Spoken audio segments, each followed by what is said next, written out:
Greetings. So, some of you might remember a few months ago I might have mentioned on Facebook, I don't think I mentioned on YouTube, but I mentioned on Facebook that I was going to do whatever I could to check the feasibility of bringing about kind of a new goth scene in my hometown, or in the town in which I live here. That didn't go so well. I mean, I didn't get too many people really responding, and those that did seemed pretty interested in an annual event or something to that effect, but didn't really have any interest on monthly or weekly events. And as far as I'm concerned, if it's not something that's ongoing, then it's not real. Like, it didn't seem like the interest was actually an honest interest. It just would have been an excuse for people to kind of put on the clothes that they've had in their closet for 8 to 10 years, and I don't know. So I didn't really enjoy it. So once the timing was right, I decided to go about it a slightly different way. And that main thing that has been taking up all of my time lately and keeping me from making a lot of videos is the creation of a new vampire live-action game. This is the new By Night Studios Mind's Eye Theater game, and it just came out not too long ago. In 1996, I was compelled by an issue of Swing magazine, and I'll actually put a picture of the actual magazine that I'd picked up here. And seeing that, I purchased the magazine, took a look at the article, and it talked about a game that was in San Francisco where the game itself had a huge warehouse that they would play in, and they had hundreds of people playing, and it was just amazing. And I talked to a few of my friends and said basically, hey, have you ever heard of running this? A couple of them said yes, we've actually got a box set that's all about that. And I said, I borrowed it for a little while, took a look at it, and approached them and said, if some of you are willing to run the game, because I've never run a game before, if some of you would be willing to run the game, I am more than willing to get the people for it, to recruit for it, actually put the game together. And they agreed, so the next spring, or the next fall, rather, I started asking all of our friends, and we put the game together. And that game lasted a couple of years, I believe. Then there was a little bit of a span of time between that and the next game that started. When the guy that started that game began, he was actually part of a worldwide society called One World by Night.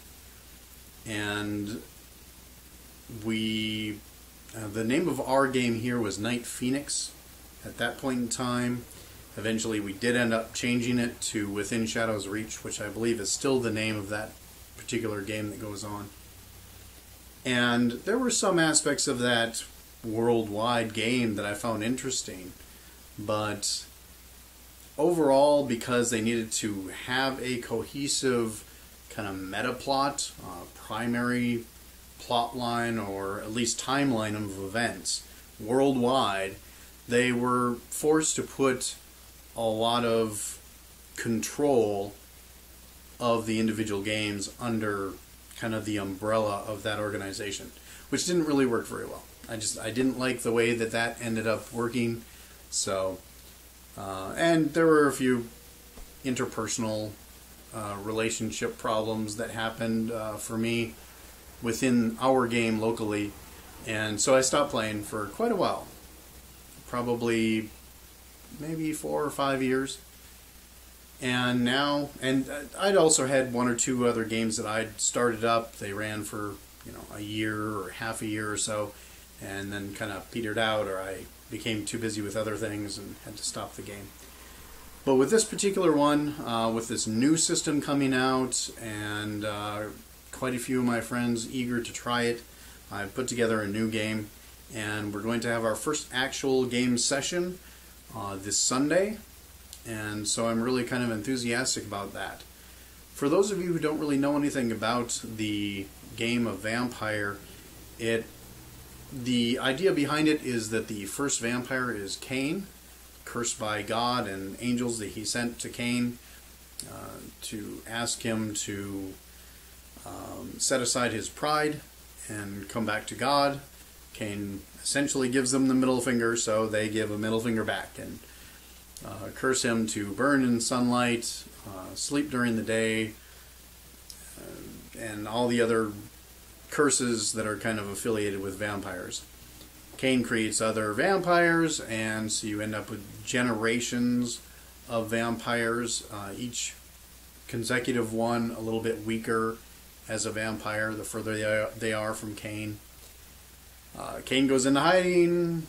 All of the vampires he's made don't really know where he's gone or anything. And the generations end up kind of filtering down into different clans of vampire. Each clan kind of has its own niche within the world, and powers that are somewhat lying just within those clans. As an example, there's one clan that can shapeshift into bats and wolves and things like that many people are familiar with, having similarities to vampires, and also the ability to speak with wolves and beasts of the field and whatnot. Quite a bit of Dracula influence there, and that particular clan is called the Gangrel within this game. There are many clans, 13, and there are some bloodlines too that are just deviations off of those clans.